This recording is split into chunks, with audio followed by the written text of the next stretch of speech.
말씀 히브리서 11장 32절에서 40절 말씀입니다. 제목은 우리에게 요구되는 믿음입니다. 교독하도록 하겠습니다. 내가 무슨 말을 더 하겠습니까? 기드온, 바락, 삼손, 입다, 다윗, 사무엘 그리고 예언자들의 일을 말하려면 시간이 모자랄 것입니다.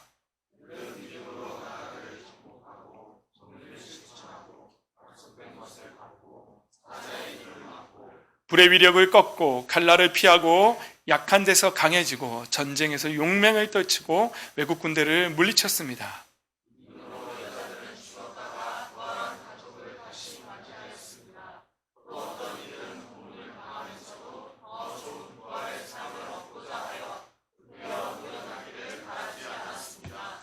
또 어떤 이들은 조롱을 받기도 하고 채찍을 맞기도 하고 심지어는 결박을 당하기도 하고 감옥에 갇히기까지 하면서 시련을 겪었습니다.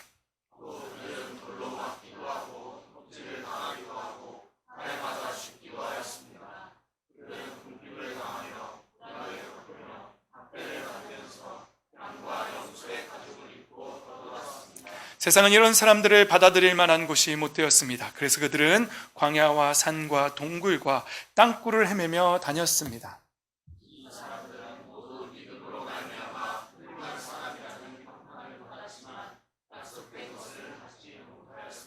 함께 읽겠습니다. 하나님께서 우리를 위하여 더 좋은 계획을 미리 세워두셔서 우리가 없이는 그들이 완성에 이르지 못하게 하신 것입니다. 아멘. 할렐루야. 네, 오늘도 하나님의 은혜 가운데 충만해지시기를 그리고 성령의 충만함을 받으시기를 예수님의 이름으로 축복합니다. 아멘. 네, 제가 이번 주 중에 교회에서 다시 잠을 자기 시작했습니다. 뭔가 좀 더 기도원에 가는 것보다 그냥 교회에서 기도원에 왔다 생각하고 이제 좀 그렇게 살고 있는데 목요일 날 잠을 잤는데요. 조금 안 좋았어요. 잠을 자는데 조금 몸도 막 아프고 잠을 자려고 하는데 신기하죠? 몸도 좀 불편하고 밤새 좋지 않은 꿈을 꾸게 되었어요. 저희 교회는 아니었고 다른 교회 성도들도 있었고 제가 아는 목사님도 설교를 하셨고 저는 회중석에 있었는데 교회 성도들이 막 불평불만을 토하고 그리고 제가 그렇게 하지 말라고 경고했는데 결국은 목사님을 이제 내보내기로 결의를 하더라고요. 그리고는 꿈속에서 그랬어요. 그러더니 그 교회 안에 되게 안 좋은 악한 영들이 침투해 들어가는 그런 꿈을 꾼 거예요. 그래서 무직에서 저는 그 악한 영을 붙잡고 막 꿈속에서 예수 그리스도의 이름으로 명하노니 떠나가라라고 이제 막 대적하는 그런 꿈을 꾼 거예요. 그래서 제가 깼어요. 깨고 시간을 봤더니 저기는 지금 44분인데 이제 4시 44분에 이제 잠을 깬 거죠. 그리고 기도하면서 기분이 굉장히 안 좋았어요. 그래서 하나님 뭔가 기도하라고 하시는 것 같다. 그래서 제가 이제 금식에 들어가지 않았겠습니까? 그래서 금요일 하루 동안 금식을 하면서 기도를 하고 다시 잡았어요. 다시 잤더니 괜찮아지더라고요. 그랬더니 그 다음날 어저께 이제 금요일 날 금식을 했더니 또 금식한 줄 알고 어느 집사님께서 능이 버섯이 들어간 오리 백숙을 또 사주셔가지고 이분이 또 어떻게 금식한 줄 알고 이렇게 보식을 또 시켜주시나 그래서 맛있게 먹고 왔습니다. 어떤 상황에 있어든지 저희가 기도로 날마다 깨어 있어야 합니다. 그리고 지금 이 시대에는 물론 예수님께서 십자가에서 사탄의 세력을 밟으셨고 하늘과 땅의 모든 권세를 되찾으셨지만 아직까지는 우리에게 영적인 전쟁을 남겨두셨어요. 왜 그런지는 하나님께서 여쭤보시고요. 영적 전쟁을 우리가 하고 있습니다. 그런 전쟁 가운데에서 우리가 지금 처한 상황에서 어떻게 깨어서 기도하며 나아가야 되는지를 잘 분별해내야 됩니다. 그래서 그냥 흘러 떠내려가듯이 그렇게 그냥 떠내려가시면 안 되고요. 우리는 항상 깨어서 분별하며 나아가야 될 줄 믿습니다. 필요하다면 금식도 하십시오. 필요하다면 철야도 하십시오. 새벽에 일어나서 기도도 하십시오. 말씀 읽는 거 잘하고 계십니다. 그러나 아무런 생각 없이 영적인 분별력 없이 그냥 세상이 흘러가는 대로 나 이제 구원 받았으니까 예수님 믿었으니까 룰루랄라 그러면서 그냥 막 떠내려가지 마세요. 그걸 하나님은 원하시지 않습니다. 하나님은 항상 우리 주변에서 일하고 계시고 날마다 우리를 그분의 사랑 가운데서 개인적이고 구체적이고 지속적인 사랑 가운데로 우리를 초대하십니다. 그리고 그 사랑 가운데서 하나님께서 우리에게 하나님의 뜻을 말씀하십니다. 그리고 그 하나님의 뜻을 우리의 삶을 통해서 이루시기를 굉장히 원하십니다. 그러기 위해서는 우리는 그 뜻을 분별해야 되고 그 뜻에 맞게 우리의 삶을 조정할 수 있어야 합니다. 순종할 수 있어야 합니다. 그렇게 하나님의 뜻을 구하고 나아갈 때에 우리는 하나님의 영광을 보게 됩니다. 그리고 하나님을 더 경험하게 됩니다. 그리고 더 체험하게 되고 하나님은 살아계시다라고 우리는 더 고백할 수 있습니다. 그러면서 우리는 더 깊은 신앙의 세계로 그리고 하나님과 늘 동행하는 하나님을 경험해서 알게 되는 하나님을 경험하는 삶을 더 살게 되는 것입니다. 그러한 삶이 되시기를 예수님의 이름으로 축복합니다. 아멘. 오늘 말씀을 보면은요, 오늘 말씀은 얼마 전에 우리가 매일 성경에서 나오는 큐티 말씀이에요. 제가 묵상을 하면서 말씀이 참 좋습니다. 히브리서 11장은 우리가 다 알다시피 믿음장입니다. 그렇죠? 거기에는 정말 훌륭한 믿음들이 굉장히 많이 나옵니다. 여기에 기록된 모든 믿음은 하나님 앞에 인정된 믿음입니다. 그래서 이 믿음을 읽어 나가는데 앞부분은 다 이제 우리가 아는 말씀들이에요. 믿음으로 누구는, 믿음으로 모세는, 믿음으로 또 맨 처음에 누구죠? 가인과 아벨은 믿음으로 아벨은 뭐 계속 나오죠. 그런 다음에 오늘 본문이 나와요. 그런데 본문에서 이렇게 살펴보면은요, 이런 아주 멋진 믿음들이 나와요. 그들은 믿음으로 뭐라 그러죠? 빨간 글씨 어떻게 했다고요? 나라들을 정복했대요. 얼마나 멋있습니까? 믿음으로 나라를 정복했대요. 네, 있지요. 다윗 같은 사람들. 믿음으로 막 기도하면서 또 정의를 실천하고 또 뭐 했다고요? 약속된 것을 받기도 했답니다. 그리고 또 사자의 입을 막기도 하고. 누구죠? 다니엘 같은 사람들. 사자의 입을 막기도 했지요. 또 뭐 했다고요? 불의 위력을 꺾기도 하고, 풀무불에 들어가는 사드락 메삭 아베느고와 같이, 그런 사람들도 있고요. 너무너무 멋진 믿음들이 나오는 거예요. 칼날을 피하고 약한 데서 강해지기도 하고, 또 어떻게 했다고요? 전쟁에서 막 용맹을 떨치면서 또 외국의 군대들을 물리쳤습니다. 목사님, 저희들은 이제 개역 개정이 아니라 표준 세번역으로 성경을 보고 있습니다. 이런 믿음도 어떠세요, 여러분? 멋있죠? 여러분 이런 믿음 소유하고 싶으십니까? 할렐루야! 이런 믿음 소유하십시오. 얼마나 멋있습니까? 나라를 정복하고 약속된 것을 받고 막 사자의 입을 막고 불의 위력을 꺾어버리고 전쟁에서 막 용맹을 떨치고 다윗이 골리앗을 막 물리쳤던 것처럼 용맹을 떨치고 그리고 또 적군을 물리치는 이런 믿음들이 있어요. 나오죠. 멋있습니다. 그런데 이것까지는 좋지요. 그런데 그 히브리서 11장 믿음장에 나오는 그 다음 믿음들이에요. 그 다음 믿음들이 이제 나오는 거죠. 믿음으로 여자들은 죽었다가 부활한 가족들을 다시 맞이하였습니다. 또 어떤 이들은 고문을 당하면서도 더 좋은 부활의 삶을 얻고자 하여 구태여 노연하기를 바라지 않았습니다. 이런 믿음들도 나오는 거예요. 이건 원하세요? 우리가요, 멋진 믿음 있잖아요. 우리의 삶 속에서 막 승승장구하는 믿음은 우리가 원해요. 근데 굳이 이런 믿음은, 원하는 사람이 별로 없다는 걸 제가 봐요. 저 자신도요, 하나님 될 수 있으면 이 잔을 내게서 옮겨없어서, 이렇게 기도하고 싶지, 그런 거죠. 또 어떤 이들은 뭐 했다고요? 조롱을 받기도 했대요. 채찍으로 맞기도 했대요. 이게 다 지금 믿음으로 인정된 사람들의 믿음을 히브리서 11장에 기록하고 있는 거예요. 또 심지어는 결박을 당하기도 하고 감옥에 갇히기까지 하면서 시련을 겪었습니다. 37절은요 그냥 이렇게 한번 읽어봅시다. 시작. 또 그들은 돌로 맞기도 하고 톱질을 당하기도 하고 칼에 맞아 죽기도 하였습니다. 그들은 궁핍을 당하며 고난을 겪으며 학대를 받으면서 양과 염소의 가죽을 입고 떠돌았습니다. 이런 믿음도 히브리서 11장 믿음장에 나와 있다는 것이죠. 그래서 저는 이 말씀을 묵상하면서 그런 믿음을 바라본 거죠. 여러분 한번 생각해 보십시오. 이스라엘이라는 나라를 한번 보십시오. 이스라엘이 처음에는 아브라함을 생각해 보십시오. 아브라함의 때 내가 너에게 보여줄 땅으로 가라고 약속을 받고 떠나가던 그런 믿음이 요구되던 시기가 있었지요. 그리고 약속으로 유업을 얻을 이삭을 약속으로 받았죠. 그리고 이삭을 통해서 엄청난 자손을 믿음으로 봐야 했어요.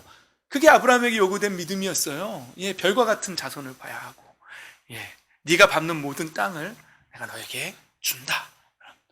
예, 또 한번 생각해 보십시오. 그 다음에 이스라엘도 또 생각해 보면 노예를 살던 시기도 있었어요. 이스라엘이. 그렇지 않습니까? 애굽에서 노예로 살던 시기. 그때에는 그들이 어떻게 기도했지요? 하나님 살려주십시오 라고 말하면서 하나님께 울부짖었어요. 그래서 모세에게 하나님께서 내가 내 백성의 울부짖는 소리를, 그 기도를 들었다라고 말씀하시잖아요. 그런 시기에 요구되는 믿음이 또 있다는 거죠. 출애굽합니다. 출애굽할 때 또 믿음으로 홍해를 건너야 합니다. 예, 그때 또 요구되는 믿음이 있어요.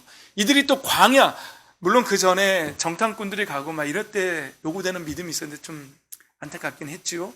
광야로 떠돌면서 다니던 시기가 있었습니다.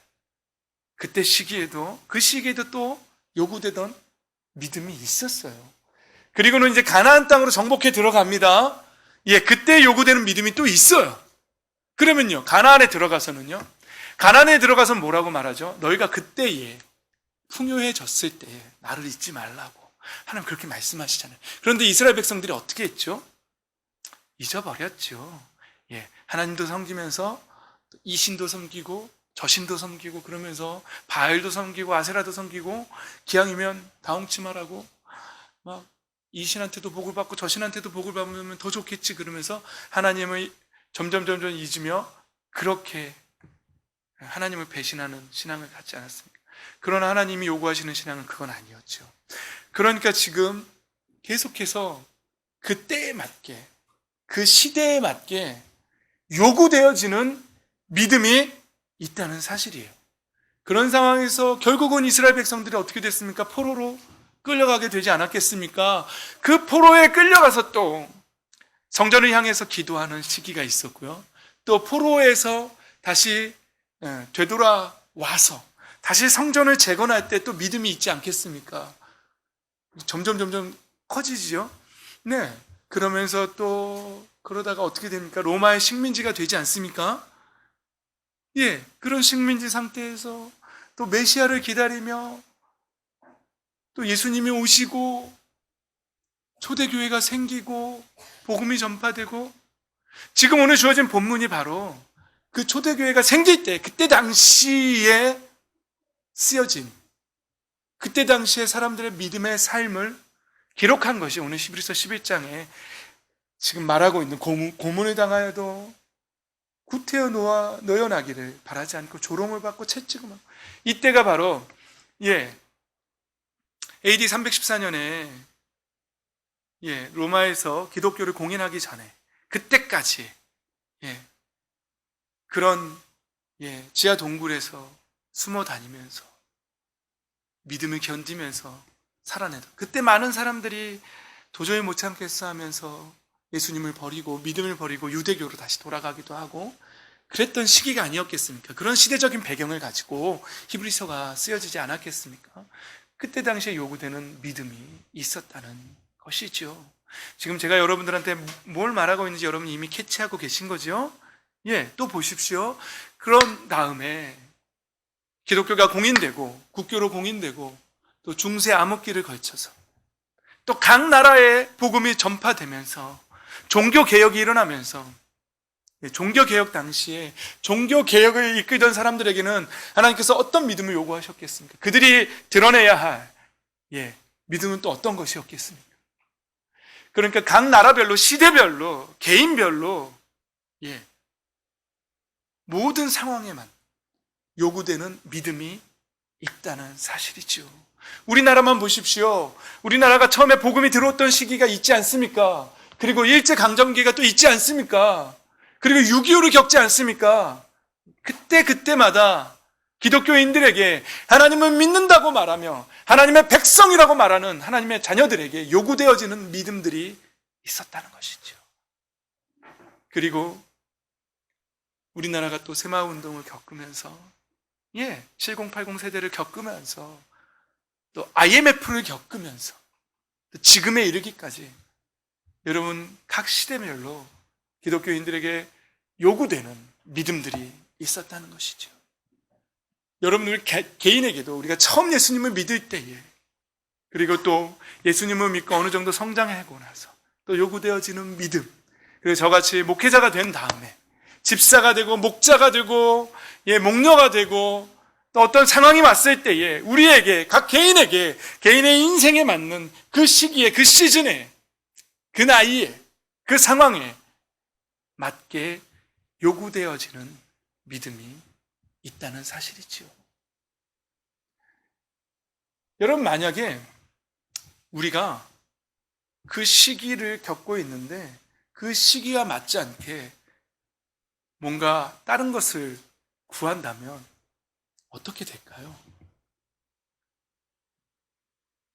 그러니까 가장 필요한 것이 무엇이냐면요, 우리에게는요 그 시대를 읽어내는 영적인 눈이 우리에게 요구되어지는 것입니다.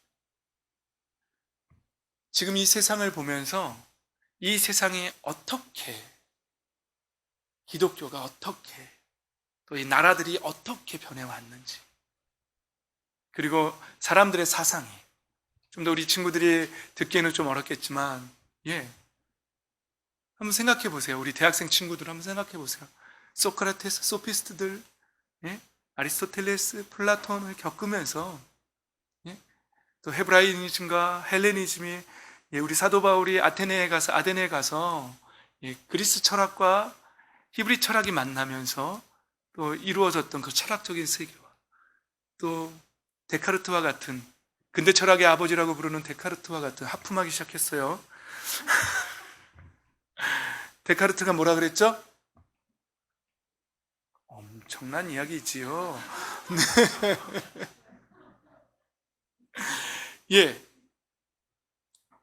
사상의 변천이 있습니다. 철학의 변천이 있고 사상의 변천이 있습니다. 읽어내는 눈이 있어야 돼요. 지금은 어떤 시대라고 말하죠? 포스트 모더니즘이라고 말하잖아요. 포스트 모더니즘이 뭔지 아시는 분? 우리 학생들 중에. 어른들은 다 알아요. 포스트 모더니즘이 뭔지 말할 수 있어요? 다음 주까지 레포트 써오시기 바랍니다. 포스트 모더니즘. 이런 사상의 변화까지도 볼 수 있는 그런 눈이 있어야 돼요. 그래서 기도하면서 내가 지금 어떤 시대에, 어떤 사상의 틀 속에, 어떤 상황에 놓여 있고 지금 이 시점에서 나에게 이 시대적인 부름이 무엇인지, 그리고 나를 통해서 하나님이 무슨 꿈을 이루시기를, 무슨 계획을 갖고 계신지를 볼 수 있는 눈이 분명하게 있어야 합니다. 이것은 그냥 주어지지 않고요, 기도와 말씀 가운데 영적으로 깨어있을 때에 얻어낼 수 있습니다. 얻을 수 있습니다. 받을 수 있습니다. 그 눈을 가지고 신앙생활을 해야지 하나님 나한테 왜 이러셨어요? 왜 나한테 이렇게 하시나요? 라는 말을 하지 않을 수 있는 거예요. 그걸 읽어내지 못하고 지금 시기가 고문을 참아내고 조롱을 받으면서 믿음을 지켜내는 시기인데, 이 시기에 하나님 나에게 스포츠카를 주십시오, 이 시기에 하나님 나에게 대궐 같은 집을 주십시오 라고 기도하면서 하나님 왜 내 기도를 들어주시지 않나요? 라고 말한다면 조금 뭐라고 표현해야 되죠? 약간 모자란? 영적으로 약간 모자란? 이런 사람이 될 수 있겠죠. 어쩌면 이러는 시대를 읽어내는 것에 대해서 아무런 관심이 없을 수도 있어요. 여러분 생각해 보십시오. 예수님 믿으면 복 받습니다라고 우리가 전도하지요. 저도 그 말 많이 들었어요. 그리고 그 말을 듣고 복 받으러 가야지 그러고 교회에 옵니다. 그런데 우리가 신앙생활을 하면서 그 복이 이제 성장하면서, 신앙이 성장하면서 그 복이 무슨 복인지를 이제 깨닫기 시작하죠. 무슨 복이죠? 하늘에 속한 복이었지요. 그런데 처음에는 육신의 복인 줄 알고 와가지고 막 있지요. 물론 성경에는 하늘에 속한 복이 있습니다. 에베소서 1장 3절에 보면 하늘의 신령한 복을, 하늘의 문을 여시고 하늘에 속한 모든 신령한 복을 너희에게 내려주시기를 원한다라고 이렇게 말하지요. 그러나 에베소서 6장에 보면은 또 이런 복도 있어요. 너희가 부모에게 순종하라. 이것이 약속 있는 첫 계명이니 너희가 땅에서 잘 되고 장수하리라. 땅에 속한 복도 분명히 성경은 말하고 있어요. 이 두 복을 다 받아 누리시기를 예수님의 이름으로 축복합니다. 아멘. 제가 IT 가서 이 설교를 하지 않았겠습니까? IT 분들도 IT에 간 게 아니라 IT에서 어느 선교단체를 통해서 심장병 수술을 받으러 온 아이들이 있었어요. 그분들이 저기 내곡동에 있는 엘림동산에서 이제 회복될 동안 잠시 머물고 이제 내일 출발하는데 미리 출발한 분들도 있는데 거기에 와서 기도도 해주시고 말씀도 좀 전해주시고 그런 부탁을 받아서 갔는데 제가 이제 통역이 있는 설교를 처음 해보지 않았겠습니까? 근데 이번에 깨달았어요. 통역이 있는 설교는 정말 단순해야 된다는 사실을 이번에 깨달았어요. 그런데 이 엄청난 큰 내용의 설교를 그날 하지 않았겠습니까? 근데 통역이 어떻게 붙었냐면 제가 한국말로 설교를 하면 이제 그 리더, 저희를 이끌고 가신 리더 목사님이 영어로 일단 한번 통역을 하셨어요. 그러면 IT 현지인이 그 영어를 IT어로 다시 통역을 하는, 그렇게 됐어요. 그러니까 저는 한마디 하고 두 번을 기다리는 거죠. 그러면서 깨닫는 거죠. 중간으로 갈수록. 내가 설교 주제를 잘못 잡았구나. 너무 컸어요. 너무 컸어요. 50%가 잤습니다. IT 분들은 굉장히 정직하더군요. 그냥 엎드려 자더군요. 누워서 자더군요. 이렇게 졸리니까. 그래서 제가 이제 영어로 통역하는 목사님께 이제 리더 되시는 목사님께 제가 설교하고 설교와 관계없이 목사님 제가 다 재웠네요. 이 말을 이제 설교 도중에 IT 분이 번역하고 있을 때 이제 했어요. 근데 그분들도 하늘에 속한 복, 땅에 속한 복 모두 다 받아 누리시기를 예수님의 이름으로 축복합니다 했더니 어떻게 했을까요? 아멘. 다 복은 하여튼 한국 사람이나 외국 사람이나 다 좋아하는 것 같아요. 그런데 이제 그 다음부터 이어지는 설교가 이제 이 설교였던 거죠. 근데 하나님께서는 어떤 복을 더 받기를 원하실까요? 하늘에 속한 복이죠. 왜냐하면 우리에게 바라시는 것이 이 땅에 속한 복을 바라시는 거라면 하나님 이 땅에서 우리를 흔들지 않으십니다. 계속 복을 주시죠. 그러나 하나님께서는 하늘에 속한 복을 받게 하기 위해서 이스라엘 백성을 심지어는 다른 나라의 포로로 망하게 만들어서 포로로까지 끌려가게까지 만드신 하나님이십니다. 왜요? 하늘의 복을 받기를 원했어. 그들이 진정으로 깨닫고 하나님 앞에 다시 돌아오기를 원하시기 때문에. 그래서 우리 인생에도 마찬가지예요. 하늘에 속한 복을 받게 하기 위해서 이 땅에 속한 건강도 흔들기도 하시고요, 재물도 흔들기도 하시고요, 관계를 흔들기도 하십니다. 왜요? 그 흔들림 속에서 하늘에 속한 복을 발견하기 때문입니다. 그러니 하나님께서는 우리가 정말로 받기를 원하시는 복은 이 땅에 속한 복이 아니라 하늘에 속한 복이라는 사실입니다. 깨달아지시면, 인정되시면, 감동되시면 아멘 하시기 바랍니다. 인정 별로, 우리 학생들은 별로 인정하고 싶지 않은 것 같아요. 여러분, 이제 말씀을 마무리하겠습니다. 여러분 지금 어떤 상황에 처해 계십니까? 우리가 살고 있는 이 시대는 지금 어떤 믿음을 요구하고 있습니까? 제가 아는 어떤 친구들은요, 너무 배가 부르고 등이 따뜻해서 걱정거리가 아무것도 없어요. 그러니까 기도를 안 해요. 냉장고만 열면 먹을 게 가득해요. 분명히 이 시대는 우리 6.25 동란 이후에 새마을 운동을 하던 그때 시대와는 분명히 달라요. 지금은 풍요의 시대예요. 힘들다 해도 사실은 우리 집집마다 냉장고 열면 저희 집을 빼고 다른 집은 먹을 게 많이 있을 거예요. 근데 문제가 뭐냐면요, 문동부 학생들이 토요일 날 PC방에서 게임을, 지금 격한 표현이 나올 것 같은데 제가 이제 예배 시간이니까 참고 있는 거예요. 게임을 많이 합니다. 학폭만 쓰면 겁나 많이 합니다. 그런데 그리고서는 지금 이 시간에도 일어나지 못하고 못 오고 있는 거죠. 우리 박아무개 또 이 아무개 지금 여기 있어야 할 그 영혼들이 있지요. 만약 이 친구들한테 하나님께서 그 상황을 흔들어내시고 그들의 마음을 심령이 가난하게 만드시고 그리고 하나님 아니면 안 된다는 그 마음, 절박한 마음으로 기도하고 있다면 그들이 이 시간에 지금은 일어났을까요? 점심 먹으러 올 때가 됐는데 동영상에서 이거 편집되죠? 안 됩니까?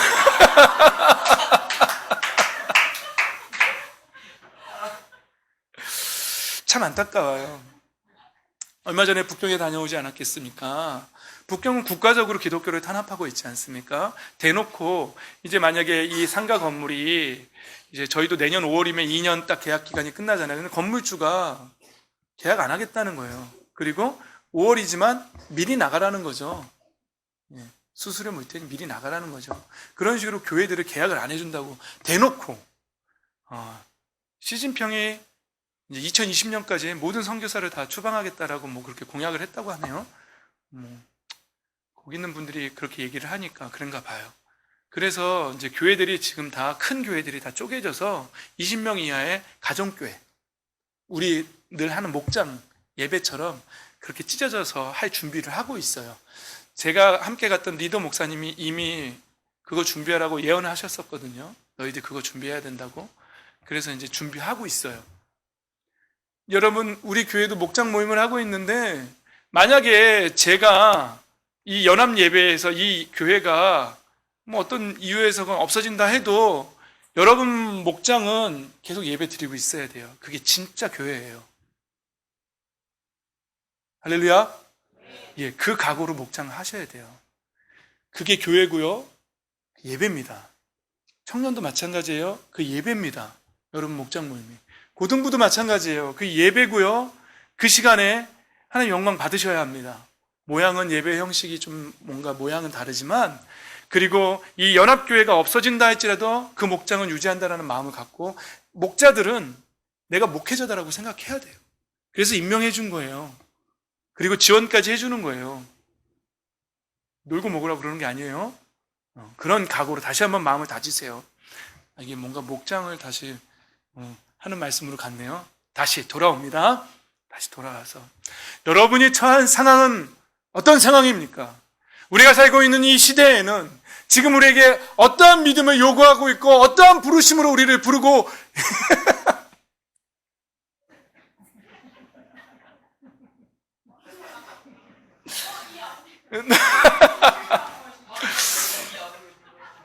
아유 주여, 야 지금 너무 조금만 일찍 오지. 지금 뭔가 되게 결단하고 뭔가 딱 마무리 선포하고 있는데 타이밍이 너무 웃겼잖아. 주여. 다시 좀 비장하게 했는데 뭔가 분위기 딱 깨졌잖아.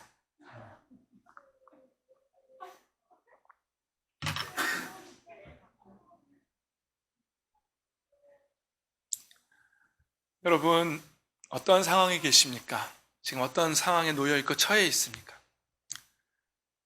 물질적인 어려움입니까? 아니면 사상적인 어려움입니까? 풍요의 어려움입니까? 지금 우리는 가나안 땅에 들어갔을 때에 그곳에서 믿음을 지켜내라고 요구했던 것처럼 물질적인 풍요 때문에 우리의 신앙이 흔들립니까? 아니면 너무 재밌는 게 많아서, 이 세상에서 너무 재밌는 게 많아서 그 재밌는 것 가운데에 그 세상적인 쾌락을 끊어내고 나의 믿음을 지키는 그런 믿음이 요구되는 시기입니까? 아니면 하나님의 영광을 위해서 살다가 사람들에게 조롱을 받고 핍박받으면서 그런 가운데에서도 믿음을 굳건히 지켜내는 그런 믿음을 요구하는 그런 상황에 처해 있습니까? 어느 집사님이 고백하더군요. 두 사람을 놓고 기도했는데 둘 다 굉장히 응급실에 처해 있고 아픈 사람이었습니다. 그런데 이 사람은 살아서 영광 돌릴 것이고 이 사람은 죽음으로 나에게 영광 돌릴 것이라는 응답을 받으신 거예요. 이 사람은 기도로 살아서 하나님 앞에 하나님 나를 살려주셨다라고 그렇게 간증하며 영광 돌릴 사람이고, 이 사람은 그리스도인이 죽음을 어떻게 맞이하는지를 당당하게 보여줌으로 하나님 앞에 영광 돌릴 사람이라는 거죠. 우리가 어떤 상황에 놓였건 어떤 부르심에 놓여 있건 우리는 믿음으로 살아야 합니다. 그 믿음을 보여줘야 합니다. 깨어 있어야 합니다. 우리는 여전히 영적인 전쟁을 하고 있습니다. 때로는 쾌락과 싸워야 하고, 때로는 어려움과 싸워야 합니다. 때로는 관계와 싸워야 합니다. 그런 상황 속에서 우리는 믿음으로 크리스찬이, 하나님의 백성이, 하나님의 자녀가 어떻게 그 상황을 믿음으로, 기도로, 말씀으로 헤쳐나가는지 우리는 보여줘야 합니다. 증명해 내야 합니다. 그러면 우리는 히브리서 11장에 기록된 대로 이 사람들의 믿음처럼 우리도 인정받을 것입니다. 하나님 앞에 인정받을 것입니다. 잘하였도다, 착하고 충성된 라고 하나님 앞에 인정받는 믿음이 될 것입니다. 상황을 읽어내십시오. 떠내려가지 마십시오. 영적으로 깨어 계십시오. 어떠한 공격들이 지금 나에게 오고 있는지 분명하게 분별해내십시오. 필요하다면 금식도 하십시오. 필요하다면 철야도 하십시오. 필요하다면 새벽기도도 하십시오. 어떤 시간이 됐건 그것이 여러분들을 얽매는 종교적인 그런 행위들이 되지 말게 하시고 영적으로 깨어서 기도하는 시간들이 되게 하십시오. 그리고 하나님과 교제하는 시간들이 되게 하십시오. 그래서 이 시대에 하나님 앞에 어떠한 모양이건 하나님 앞에 영광 돌리는 그러한 삶이 되시기를 예수 그리스도의 이름으로 축복합니다. 아멘. 찬양합시다. 찬양하면서 결단하면서 나아가겠습니다.